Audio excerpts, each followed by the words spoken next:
All India Muslim personal law board पूरी मजबूती के साथ इस तहरीक में पेशो पेश है।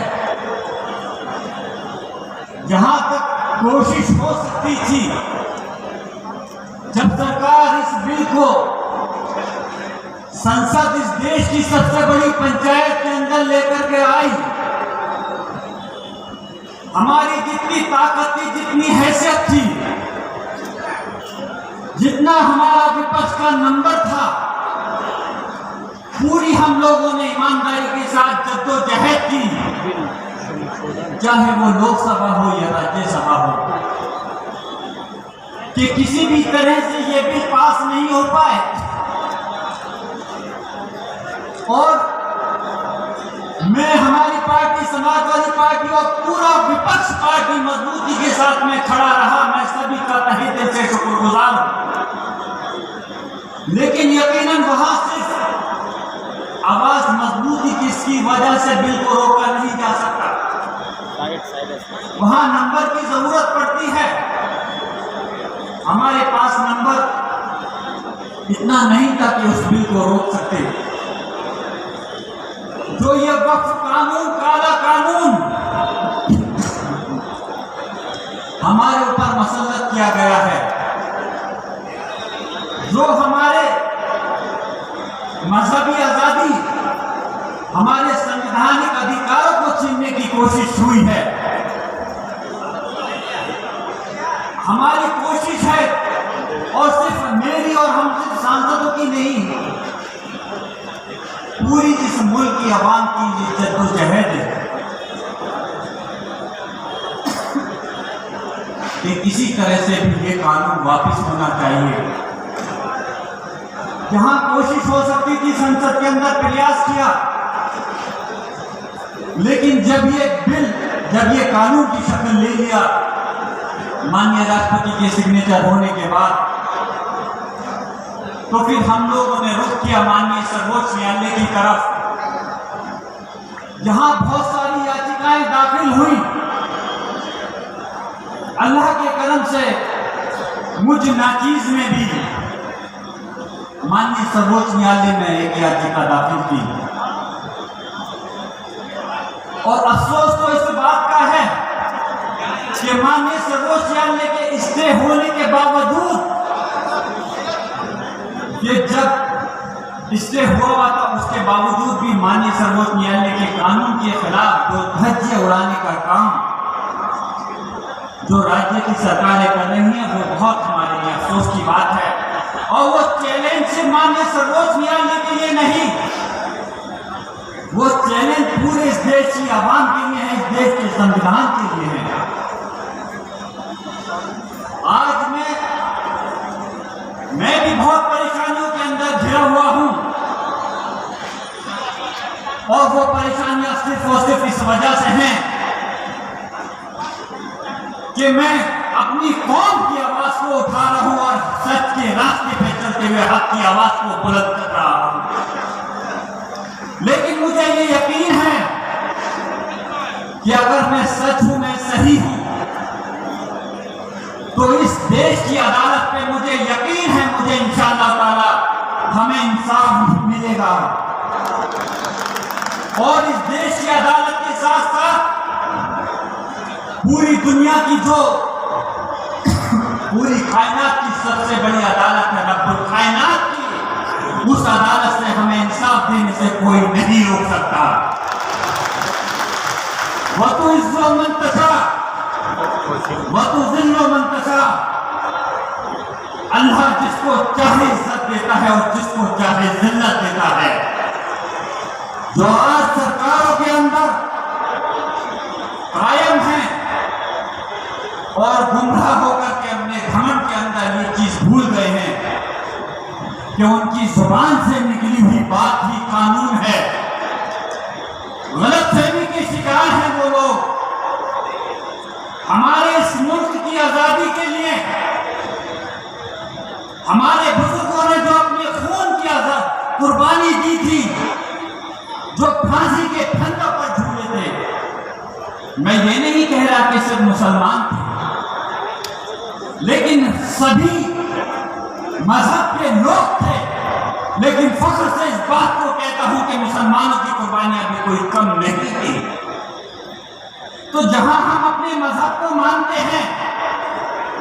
वही हम अपने देश से भी प्यार और मोहब्बत करते हैं। इतिहास गवाह है कि जब हमारे मुल्क पर आंच आई थी, हमारे मुल्क पर दूसरी ताकतों ने हुकूमत की थी,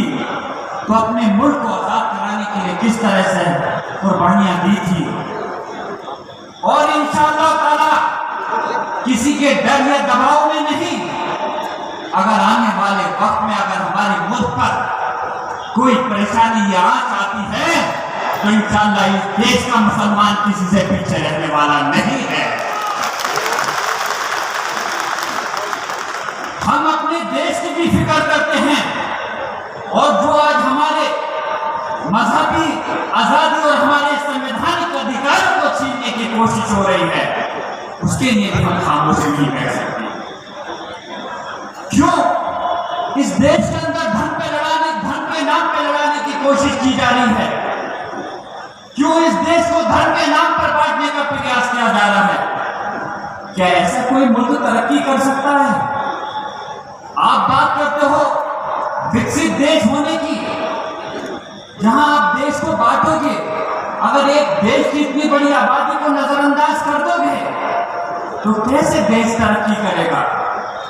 ये नाइंसाफी है, सिर्फ मुसलमानों के साथ नहीं, बस इस देश के, इस मुल्क के 140 करोड़ आबादी के साथ नाइंसाफी है। अगर सच्चे इंसाफ और विकास की आप बात करना चाहते हो, असली मुद्दों पे तुम बात नहीं करते। और याद रखना, हम उस कौम से ताल्लुक रखते हैं कि हम अपने हक और इंसाफ की लड़ाई को लड़ने के लिए हम कानून को तो नहीं तोड़ेंगे, लेकिन कानून के सहारे लेते हुए इंशाअल्लाह ताला अपने हक को जरूर लेकर के रहेंगे। आप लोग जो यहां से एक पैगाम दे रहे हो, एक मैसेज दे रहे हो, इंशाअल्लाह पूरे मुल्क के अंदर ये मैसेज जाएगा, और इस मुल्क के होशे के अंदर हम इस तहरीक को लेकर के हम चाहेंगे, इस आवाम के अंदर बेदारी होनी चाहिए। यकीनन मुझे चाहे ये हमारे मुसलमानों के लिए है, मुझे इस बात को कहने में कोई परहेज नहीं है कि आज मुसलमान सिर्फ उत्तर प्रदेश या हिंदुस्तान नहीं, बल्कि पूरे आलम, पूरी दुनिया के अंदर परेशान है। लेकिन एक बात खुशी इस चीज की भी होती है, जैसे इस स्टेज पर हमारे अभी सिख समाज के हमारे बुजुर्ग भी हमारे अभी तकरीर कर रहे थे, सुबह साहब ने भी अपनी बात को रखा। तो ऐसा नहीं कि इस तहरीकों से मुसलमान लड़ना है, जो इससे देश के सेकुलर भाई हैं,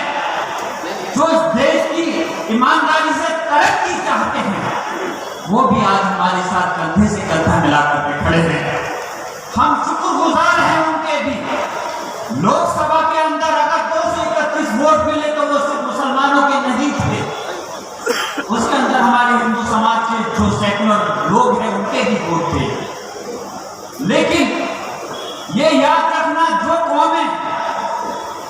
सोती रहती हैं,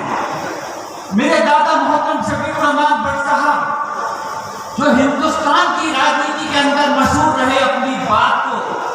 अपनी कौम की आवाज को बेबाकी से रखने के लिए,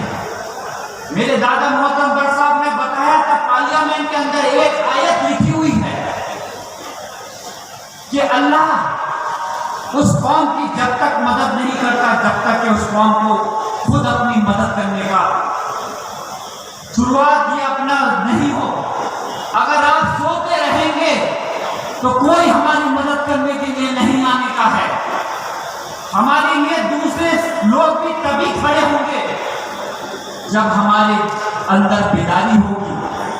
जब हमारे अंदर जागरूकता होगी। अगर हम किसी जंग को पहले ही हार जाएं, अगर हम ये सोच लें कि इस देश की सरकार ने जो कानून बना दिया अब हम कुछ नहीं कर सकते, जब हम जंग को पहले ही हार जाएंगे तो कहां से जंग लड़ेंगे?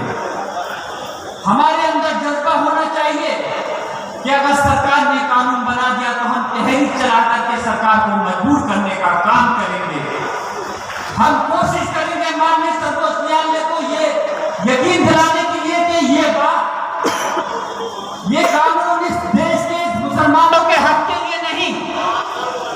मुसलमानों को तो खिलाफ है और इस देश के भी खिलाफ है। मैं बहुत ज्यादा लंबी बात नहीं करते हुए अपनी बात को बस मुख्तसर करूंगा और इंशाअल्लाह ताला मुझे ये यकीन है कि कोई भी जब जंग होती है तो वो सिर्फ नंबर के ऊपर नहीं, संसद के अंदर तो अलग बात है, जो कानून बनाया जाता है वो नंबर के ऊपर बनाया जाता है, लेकिन ये हमारी जंग, हम अगर अक़लियत में है इस मुल्क के अंदर तो ऐसा नहीं है कि हम किसी जंग को नहीं जीत सकते। अगर हमारे लिए कोई बात सही है, हक और इंसाफ की बात है, हम बीजेपी आरएसएस का विरोध इसलिए नहीं कर रहे कि ये बिल वो बीजेपी की सरकार लेकर के आई है, हम विरोध इस वजह से कर रहे हैं कि वो हमारे सर पर जबरदस्ती तोहमत लगाकर हमारे उस पर ये मसल्लत करना चाहते हैं। मैं पूछना चाहता हूं, ये वक्फ की जो जमीनें हैं, ये वक्फ की जमीन सरकार के द्वारा दी हुई हमें भीख नहीं है, ये हमारे बाबा अजदाद, हमारे बुजुर्गों के द्वारा दी हुई हमारी एक अमानत है जो अल्लाह के नाम पर इस कौम को दी गई है और इसकी हिफाजत करना हमारी जिम्मेदारी बनती है। मैं कहना चाहूंगा कि सरकार से भी, और ये जो जमीनों का इस्तेमाल सिर्फ मुसलमानों की फलाह बहबूदी के लिए नहीं होता, इस जमीनों का इस्तेमाल सिर्फ मसाजिद मदारिस बनाने के लिए, कब्रिस्तान के लिए नहीं होता, इस वक्त की जमीन का इस्तेमाल स्कूल कॉलेज और हॉस्पिटल बनाने के लिए भी किया गया है। और याद रखिए कि कोई स्कूल कॉलेज हॉस्पिटल ऐसा नहीं होता कि जहां पर ये तख्ती लगी हुई हो कि यहाँ पे से मुसलमान बच्चे पढ़ेंगे या मुसलमान का इलाज होगा। अरे अगर वक्त की जमीन है वहां पर स्कूल कॉलेज या हॉस्पिटल बने हैं तो इस देश की सारी आबादी को उसका फायदा होता है। और जहां बीजेपी सरकार, हमें ताज्जुब है, हमारे से मुसलमानों ने ही देश को गुमराह करके ये बात कहना चाहती है कि वक्फ कानून लाने से क्या उनका कोई नुकसान नहीं है, जब वक्फ कानून के कुछ पॉइंट पर हमारे माननीय सर्वोच्च न्यायालय ने स्टे दे दिया, जब उसके बावजूद आपके राज्य की बीजेपी की सरकार है हमारे हकों को छीनने के लिए मस्जिद पर, मदारिस पर, वक्फ की जमीनों पर उंगलियां उठा करके बुलडोजर चलाने का काम कर रही है, तो हम कैसे यकीन कर लेंगे तो हमारे कोई भी जमीन हमारी सेफ रह सकती है वक्फ की। मैं आप लोगों से दरख्वास्त करता हूं, मेरे बुजुर्गों नौजवान साथियों, आपको ये अहद करना होगा जो झारखंड के मेरे यहाँ बाशिंदे हैं कि हमें इस जंग को चाहे कितना भी लंबा हो, इस जंग को लड़ने के लिए हमें इंशाअल्लाह ताला कानूनी दायरे में रहकर इस जंग को लड़ना के लिए तैयार रहना होगा। मैं पूछना चाहता हूं कि आप इस जंग को लड़ने के लिए तैयार हैं? तो फिर मेरे साथ मैं अपनी बात इस शेर को खत्म करते हुए एक नारा लगाऊंगा कि हम आतिशे सोजा में भी हक बात कहेंगे, हम आतिशे सोजा में भी हक बात कहेंगे और कुंदन की तरह दहर में ताबिंदा रहेंगे। और तारीख ये बताती है कि हर दौरे सितम में, और तारीख ये बताती है कि हर दौरे सितम में हम जिंदा थे, हम जिंदा हैं और इंशाअल्लाह ताला हम जिंदा रहेंगे। इंकलाब